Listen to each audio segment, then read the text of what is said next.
मुन्ना भाई से बात करते हैं। हेलो। अस्सलाम वालेकुम गालिब साहब। वालेकुम सलाम, क्या हाल है, कैसे हैं आप? गालिब साहब मैं ठीक ठाक हूँ, आप सुनाएं, आप कैसे हैं? मैं ठीक हूँ। सुनाएं, क्या बात करेंगे?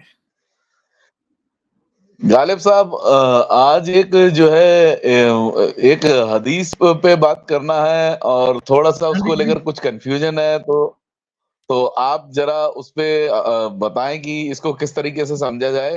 ये हदीस है अबू दाऊद में 4703। अच्छा, सुनन नबी दाऊद की 4703। उमर खताब रज़ी ताला अन्हा से रिवायत अन्हा से इस आयत व इज़ा, अच्छा इसके मतलब पूछा गया, हदीस बयान करते वक्त कम्बी ने आयत पढ़ी तो आपने कहा, जब नबी अकरम सल्लल्लाहु अलैहि वसल्लम से इस आयत के बारे में सवाल किया गया तो मैंने आपसे आपको फरमाते हुए सुना, अल्लाह ताला ने आदम को पैदा किया, फिर इनकी पीठ पर अपना दाहिना हाथ फेरा, इससे औलाद निकाली और कहा मैंने इन्हें जन्नत के लिए पैदा किया है और ये जन्नतियों के काम करेंगे।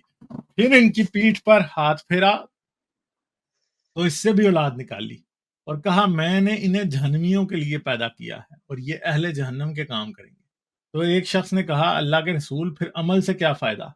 रसूल ने फरमाया, अल्लाह ताला जब बंदे को जन्नत के लिए पैदा करता है तो उससे जन्नतियों के काम कराता है, यहाँ तक कि वो जन्नतियों के अमाल में से किसी अमल पर मर जाता है तो इसकी वजह से उसे जन्नत में दाखिल कर देता है, और जब किसी बंदे को जहन्नम के लिए पैदा करता है तो इससे जहन्नमियों के काम कराता है, यहाँ तक कि वो जहन्नमियों के अमाल में से किसी अमल पर मर जाता है तो इसकी वजह से जहन्नम में दाखिल कर दिया जाता है। हाँ जी, बिल्कुल जी, इसमें कन्फ्यूजन ही कन्फ्यूजन है।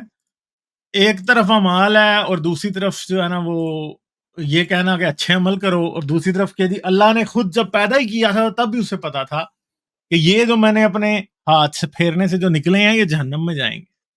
तो अल्लाह खुद जहन्नम के लिए पैदा करके और लोगों को ये समझा रहा है कि यार तुम अच्छे काम करके जन्नत में जा सकते हो। भाई जब तूने पैदा ही जहन्नम के लिए किया तो फिर ऐसे हमारे साथ ड्रामा कर रहा है, हमें चूतिया बना रहा है कि जी तुम जन्नत में जाओगे। तो भाई जिनको तूने जहन्नम के लिए पैदा किया अल्लाह ने, वो तो फिर जहन्नम में ही जाएंगे। अब ये क्या बात थी? तो बात यह है कि ये जो आप कह रहे हैं ना, ये असल में खुद ही इस्लाम के खिलाफ बहुत बड़ा मुकदमा है कि अल्लाह जो है वो तो खुद ही, उसने जब पैदा ही जहन्नम के लिए किया तो वो जन्नत में कैसे जाएंगे? जब अल्लाह ने बनाया जहन्नम, कैसे जाएंगे जन्नत जन्नत में? यही बात है। तो गालिब साहब फिर फ्री विल कहाँ रही? जो जिसका अक्सर ढिंढोरा पीटा जाता है, तो वो कहाँ रही? इसके नहीं, खुदा इस के हदीस होते के हुए तो मुताबिक फ्री तो विल बिल्कुल हो भी नहीं फ्री। सकती ना। ये तो है ही झूठ है कि खुदा भी है और फ्री विल भी है। खुदा के होते हुए तो बिल्कुल भी नहीं फ्री विल हो सकती। ठीक है, क्योंकि जो बुराई जी। आप करेंगे वो खुदा की मर्जी से होगी, उसकी मर्जी के खिलाफ तो कुछ हो नहीं सकता। तो जो हो रही है उसकी मर्जी के मुताबिक ही हो रही है, तो वो फिर फ्री विल तो ना हुई ना, क्योंकि खुदा तो चाहे तो आपकी विल बदल भी सकती है। ठीक है, तो बात तो ये है। तो ये बात है। फिर आजमाइश किस बात की, जब ये कहा जाता है कि जो है दुनिया में आजमाइश है, तो जब पहले से ही सब कुछ तय कर रखा है अल्लाह ताला ने, तो फिर आजमाइश की वाली बात भी गलत हो गई ना गालिब साहब? हाँ, आजमाइश वाली भी गलत है। यही तो बात है, आजमाइश वाली जी भी जी गलत जी। है, क्योंकि फिर वो क्या है, दुनिया के इम्तिहान है। वो भी तो बात इन्होंने हदीसों से निकाल लिया। तो इस हदीस को देखें तो ये पता लग रहा है कि फिर दुनिया किस चीज का इम्तिहान है। साहबी ने खुद ही एतराज कर दिया, रसूल को लॉजिक नहीं समझ आई। मतलब जी मुझे जी। तो ये लग रहा है कि वो साहबी रसूल से ज्यादा समझदार और लॉजिकल शख्स था कि उसने सीधा सीधा इनकार कर दिया। उसने कहा कि रसूल अल्लाह, फिर नेकी का फायदा क्या है? फिर अमल से क्या फायदा? अच्छे अमल करने का क्या फायदा? जब हमें, अगर अच्छा अल्लाह ने अच्छा पैदा किया है, जन्नती पैदा किया, तो ठीक है हम जन्नत में जाएंगे। अगर उसने जहन्नमी पैदा किया तो हम जहन्नम में जाएंगे। वो साहबी रसूलुल्लाह से ज्यादा ही अक्लमंद निकला, मेरे तो ख्याल है।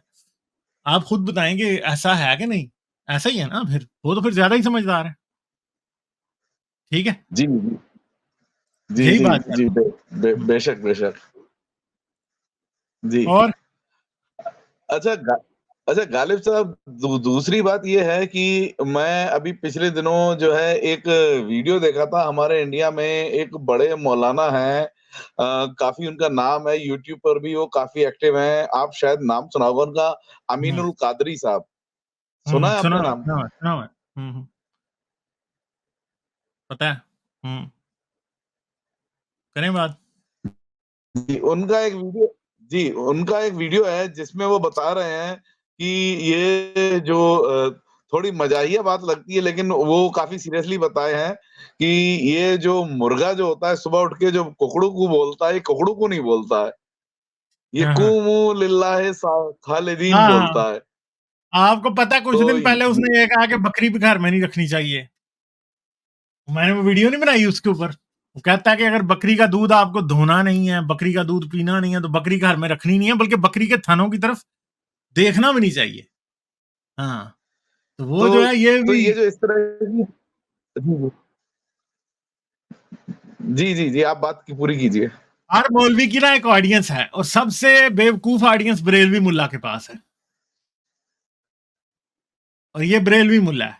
ठीक है, बरेलवी तो बस करामात ही सुनते रहते हैं, और मौलवी उनके जी, जी, गौस जी। पाक की करामात ही सुनाते रहते हैं, और क्या है सारा कुछ, यही सारा काम है।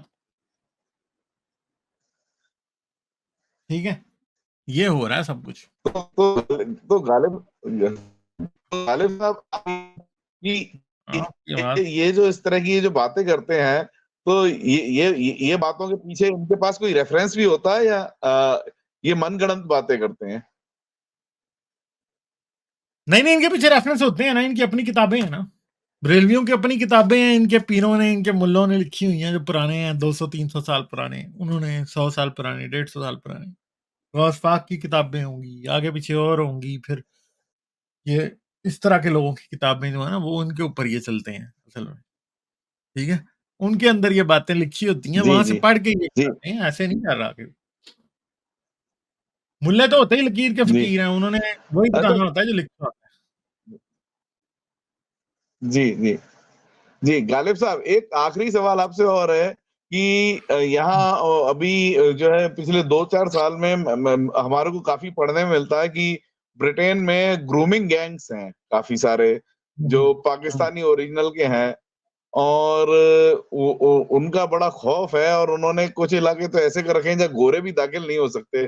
तो ये देखो, बात में क्या ग्रूमिंग कुछ गैंग्स सच्चाई है? आप आई थिंक कि किसी और चीज को समझ रहे हैं। ग्रूमिंग गैंग्स तो वो होते हैं जो चाइल्ड अब्यूजर होते हैं, उन्होंने भी अपने गैंग्स बनाए होते हैं। ठीक है, वो ग्रूमिंग जी, गैंग्स नहीं, आप दूसरे गैंग्स की बात कर रहे हैं। हाँ, कुछ ऐसे नो गो एरियाज कुछ सिटीज के अंदर मौजूद हैं, और आपको मैं एक बात बताऊं कि वेस्ट में ना नो गो एरिया जिसे आप कह रहे हैं ना, जी, जी, वो कराची के नो गो एरिया जैसा नहीं है। ठीक है, तो वो उतने, जी, जी, वो उधर हालात बुरे तो हैं, उनके उनके हिसाब से वो बहुत बुरे हालात हैं। ठीक है, तो वो बने हुए हैं कुछ। ठीक, जहां पे असल में जो गोरे हैं ना, वो यूं करते हैं, इधर अमेरिका में भी यूं ही है। कुछ नेबरहुड ऐसे होते हैं जिन्हें आप हुड कहते हैं, जहां पे फिर सिर्फ, जहां पे अफ्रीकन अमेरिकन रहते हैं मोस्टली। होता यह है कि जब जी, किसी इलाके में ज्यादा अफ्रीकन अमेरिकन आ जाते हैं ना, तो फिर गोरा वहां से छोड़ के चला जाता है। ठीक है, तो वो इलाके में फिर ज्यादातर लोग वही आ जाते हैं, दूसरे ही। तो इस तरह फिर आहिस्ता आहिस्ता फिर वो इलाके जो है ना, वो फिर, और फिर जो सिटी की गवर्नमेंट्स होती हैं बहुत सी जगहों पे, तो अब ये भी रिसर्च सामने आई है कि सिटी की गवर्नमेंट्स उन इलाकों पे तवज्जो देना छोड़ देती हैं, और उसकी वजह से फिर जो है ना क्या होता है, वो इलाके निगलेक्ट की वजह से और खराब हो जाते हैं। ठीक है, हाँ, मगर वो बात जी, ये जो मोमो कर रही है ना, यही बात मैं करना चाह रहा था। ये जो नो गो एरियाज है ना, पाकिस्तान के सेफ एरिया से ज्यादा सेफ होते हैं कई बार। ठीक है, ये बात है। जी। तो गालिब साहब एक एक ये चीज जो है काफी पढ़ने में मिलती है कि जो स्पेशली कि जैसे जो बुद्धिस्ट रेफ्यूजी हैं, वो किसी मुल्क में जाते हैं तो इतना कुछ ऐसा मसले नहीं बनते क्या? दूसरे क्रिश्चियन रेफ्यूजी जैसे मसले नहीं बनते, लेकिन मुस्लिम रेफ्यूजी तो बीच में वीडियो ऐसे जिनमें डेथ अमेरिका वाली बात करते थे, ठीक है? और यूरोप में भी कितनी जगह राइट्स हो गए। स्वीडन में माल्मो के बहुत फेमस आपने सुना होंगे राइट हुए थे। तो ये सारी चीजें ये ऐसी गंदगी क्यों फैल जाती है? स्पेशली फिर जो है ये कहा जाता है कि ये विक्टिम कार्ड खेलना है। तो ये पूरी चीज की पूरे मामले की क्या सच्चाई है? आखिर दूसरे जो बहुत सारे रिलीजन है उनके भी रेफ्यूजी जाते हैं, वो उनके बारे में कभी ऐसी खबरें सुनने में नहीं आती। तो क्या वो लोग भी ऐसा करते हैं और प्रोपेगेंडा के तहत उन्हें दबा दिया जाता है? या फिर ये कोई अलग ही कीड़ा है, निज़ाम-ए-मुस्तफ़ा कायम करने का वाला जो इल्ज़ाम लगता है वो वास्तव में सही है? इस बारे में आप क्या कहते हैं कि क्यों जो मुस्लिम रेफ्यूजियों पे इस तरह के इल्ज़ाम आते हैं और इस तरह की चीज़ें देखने को आती हैं, तब वेस्ट में और इवन यूएस में भी कई जगह इस तरह के जो झगड़े और यूरोप में तो खास तौर पे राइट्स हो जाते हैं। तो इस सब चीज़ पर आप क्या कहते हैं कि ये सारी चीज़ का असलियत क्या है? मैं आपको एक सिंपल बात बता देता हूँ कि ये भी बात एग्जैजरेटेड है। रेफ्यूजीज किसी को भी पसंद नहीं किया जाता,